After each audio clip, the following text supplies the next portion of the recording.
Hey guys, I'm back with another video with a new name. I know it's funny. Yeah. First it was Demon, then it was Sonic Ghost of Mars, and now it's Rocco. Gonna stick with this one though because I don't know, clean slate I guess. But welcome back to another video, guys. And today I just want to talk about more freestyle, what is on my mind and stuff, and just clear some head and hopefully inspire some of you guys, because well, why not, especially during these times or whatever. But yeah, so look, recently I've watched the movie Soul, and godly, man, it's not the best Pixar movie I've seen, because I've seen better Pixar movies. I'm like a Pixar guy. I've seen all the Pixar movies. I've seen Toy Story, I've seen Up, I've seen Onward, I've seen Coco, Cars. I've seen all of them growing up, and one that really stuck out to me was the recent one, actually, Soul. Not because of oh, it's better than this or it's better than that. Honestly, I'd argue Inside Out is better than this movie, but nonetheless, this movie does have a really just powerful message for those who watch it. So basically, you know what I mean, it was another day, right? It was I was in my bed, you know what I mean, it was like 10 p.m. Not a.m., p.m. Imagine watching a movie at 10 a.m.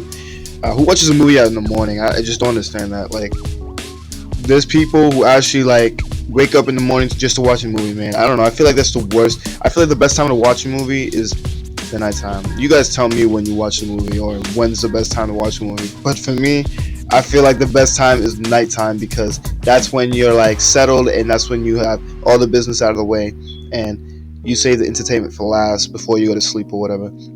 Anyway, though, yes, it was 10 p.m. I watched Soul. It was a quick movie, so I had time. It was an hour 38, hour and a half, somewhere around there, and basically, the movie was about this dude named Joe Gardner. By the way, spoiler alert for you guys watch. So if you haven't watched the movie yet, then highly recommend you just pause and just watch it right now, or watch it another time, or just stop watching the video in general. But I've seen the video. I've seen the movie, right? And Joe Gardner, his goal was to become this full-time musician, right? Yeah, ever since he was young, his dad inspired him to play the piano and stuff, and he basically, that inspired him to become as a musician of his own. He's really good. He's really good with the piano, especially. That dude was in the zone for like a lot of the time in the movie, and it's really beautiful. Just the words that instruments can play. You don't even have to talk, and you already know the emotions someone feels just based off just how they play. But this dude Joe Gardner, he was so talented, but he was still working at as a teacher in a middle school, which sure is cool and all. I guess he loves working with kids. He was a music teacher for his class, but come on, who wants to be a musician and wants to work at a music school class? Like, come on, that's like a dead end job in my opinion. In general, man, like, it's no different from it, at least. But right, you got that, and then he had an opportunity because this boy knew this woman who was actually a full-time musician, and she was really good, and she was really well known around the area of New York. And by the way, the movie takes place in New York. I'm not sure of what part, but I'm pretty sure it's Harlem. Don't quote me on it. Actually, it might be Brooklyn. Harlem is way less than Brooklyn. I don't know. I do not mean it to call the dirtiest part, okay? Harlem is definitely not the dirtiest part. Brooklyn is, I don't know, it just looked like Brooklyn. Anyway, though, he put him on, right? So he told him, hey, be here by da-da-da-da-da, and then she can potentially put you in the band as a pianist, because she was looking for pianists for her group, and Joe Gardner was really good, so his friend tried to put him on. The friend was a drummer, so he tried to be there, and then one thing leads to another, and this dude actually ends up dying, quote unquote. He ends up like falling into the sewer, and which leads him into the soul world, which is the world between life, between the life and heaven, the afterworld, whether you go to hell or heaven or not. Um, and basically, from there, he's like in a line to like go to the afterworld, but he said he doesn't want to. He's still alive. He doesn't want to die yet, and he goes back, and then he actually makes it to like the actual world. Now he was in the like zone to become to the afterlife, but there's actual world, and he actually went to the world where they teach new souls and stuff, and he went there, right? And long story short, he finessed his way out of the situation to become an actual mentor. A mentor is someone who mentors the young souls before they actually go live life on Earth. And this kid, right? He tutors this kid that's really just mischievous. That's the best word I can give it. Her name was Tutu. Tutu. I forgot her name, bro. Mewtwo, not the Pokemon, something like that. But basically, his goal was to give her a spark to go live in the real world, because all kids find a spark. She never found hers because time and time again there are many mentors who failed her, and she's quoted as the lost child because basically she's not able to get a spark. Basically meaning in short term she doesn't see a point in living the life on Earth. And one thing leads to another, right? And they both end up in Earth. Joe Gardner actually doesn't end up back in his body, but he actually ends up in a cat's body. And the girl Mewtwo or whatever, the young soul, ends up in Joe Gardner's body. And then the cat is able. Joe Gardner is able to communicate with his Joe Gardner body with Mewtwo, and they both Gardner basically as a cat leads Joe Gardner, the Mewtwo, out of the hospital and into the real world, where basically he makes her do all these errands for himself as the body. Brushes her teeth, gets the cut for the play, gets a suit for her mom, and along the way, Mewtwo has been like asking questions and saying stuff like, "Oh, what's I really liked I don't know. She's trying to find a spark, right? Like she's just like living life. She's eating the pizzas, asking the Babas questions that Joe Gardner wouldn't usually ask the Baba. She's eating the lollipops as a grown Joe Gardner's body. I can't fucking speak right now. It's just all stuff that people caught on to, and they're like, "Is this really Joe Gardner?" Joe Gardner started to see this, and he was like, oh shoot, maybe I can do that, because he was so busy chasing his life goal of becoming this musician that he forgot why we live life in the first place. The little things that quote unquote are important don't have to be quote unquote important. Because at the end of the day, you have to live life. So basically, he made an excuse that, or he thought that, oh, you're in my body, you have my emotions, you have my thoughts. So what you feel is disingenuous and it's not real. Yeah, it's just awesome. But Mewtwo argues to Joe Gardner that what she felt was real, and then long story short, one thing leads to another, and then she found his spark, right? But she becomes a lost soul at the end of the day. A lost soul is basically a depressed person, someone who doesn't find like a point of living. So it's a suicidal people, and there's a place in that in the soul world. You know what I mean? There's actually they're called monsters or whatever in the soul world. They look like monsters at least. So Mewtwo becomes a lost soul because of what Joe Gardner said about the whole what you have isn't real. It's all disingenuous and stuff. And basically, she found a spark, right? But she thought there was no point at the end of the day, because Joe Gardner, what he said was no different from what the other people who failed as mentors did to Mewtwo. Joe Gardner saw the but he went back to his body, right? And he did the whole play. He got the gig for the band, and he ended up he ended up becoming this pianist he wanted to be. He performed, and he did perfect. He did excellently.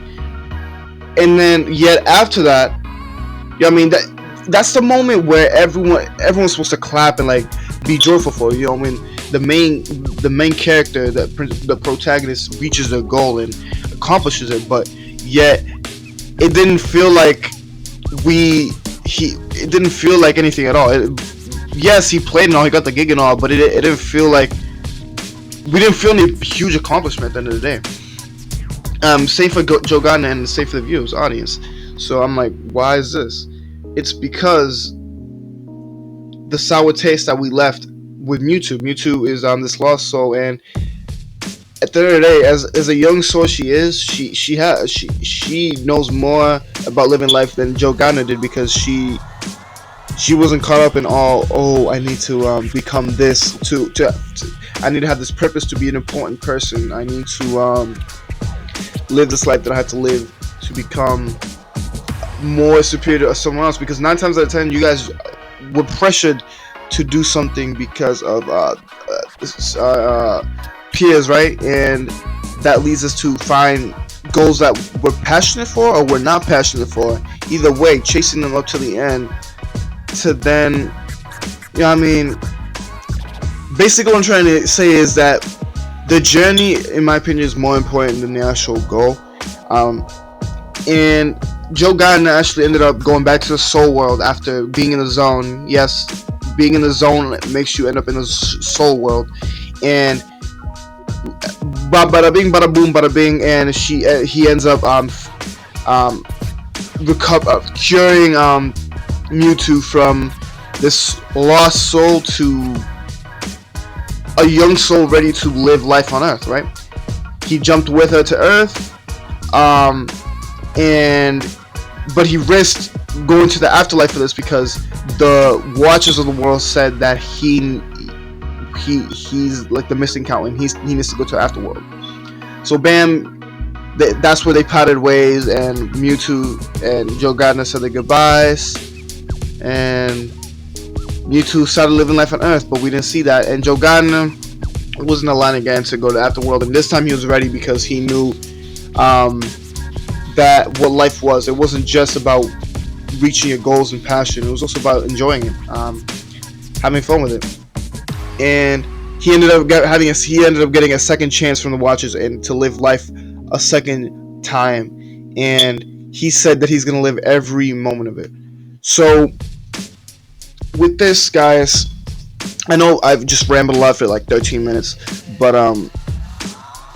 I want you guys to know that whatever you're doing right now, whether it's laying in bed right now, whether it's chasing your goals or whatever, or I don't know, maybe you do a YouTube video right now like me. I want you guys to know that it's all good and stuff. It's very important to have that passion, purpose that drives you. We all need it. Some people never find it, even after like they live life a long time. And trust me, I'm not that old, but from experience and what I've heard from other people, I know that. Even though I'm not that old. I don't have the credibility to be saying this, but I want you guys to know that it's not too late. Whatever you're going through right now, I don't want to say but it is temporary. I don't want to sound like an asshole. I don't want to sound like an asshole, but whatever bad thing you're going through right now, it's all temporary. And you need to look at the good and stuff, because at the end of the day, that's only going to bring you to a negative frequency, and that negative frequency is going to keep you down there forever, and you're never going to accomplish anything if you're just always down all the time, not doing anything and not accomplishing. But at the same time, I want you guys to realize that life isn't just, oh, I'm gonna chase my goals, boom, I did it. Because of this movie, it teaches you that also enjoy life. A lot of you guys are doing this right now, but there's also people who are not. You have one life, so you guys have your old folks.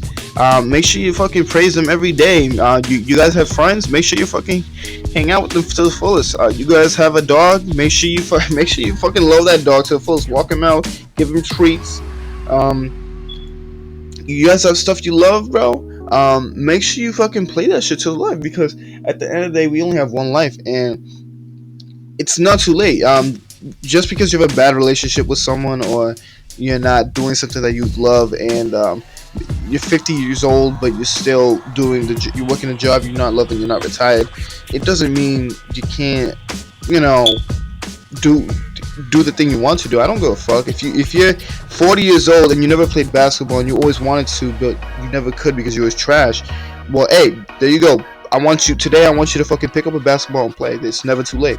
And you guys only have one life, so live it to the fullest. And I'm learning this the hard way, and I'm trying to recover from that. I'm still working on it right now. I'm not talking just on you guys, on your behalf. I'm talking on my behalf. I'm talking on everyone's behalf. If you're not happy, if you quote unquote feel lonely or whatever, if you're not, then just know you're never alone. There's always someone out there who feels the same thing you do, and you can always make the stride to either stay in bed all day and be unproductive and not make those strides to improve your life, or just actually try to improve it, because there was a wise man. His name is DDG. I love this quote because of how simple it is, yet how true it is. The quote is, "If you're not where you want to be in your life, it's 100% your fault." With that, I'm gonna leave it to you guys. All right, guys. This has been me. I know I've been uploading in like 2 months. I'm gonna get back into it. Yeah, private video in the next week. Upload schedule isn't looking consistent, but I'll try and do a video once a week. So if you guys like this, drop a like and subscribe, and I'm releasing another one. So let's go. Road to 1,000 subscribers. Rocco, spread the name. Let's go.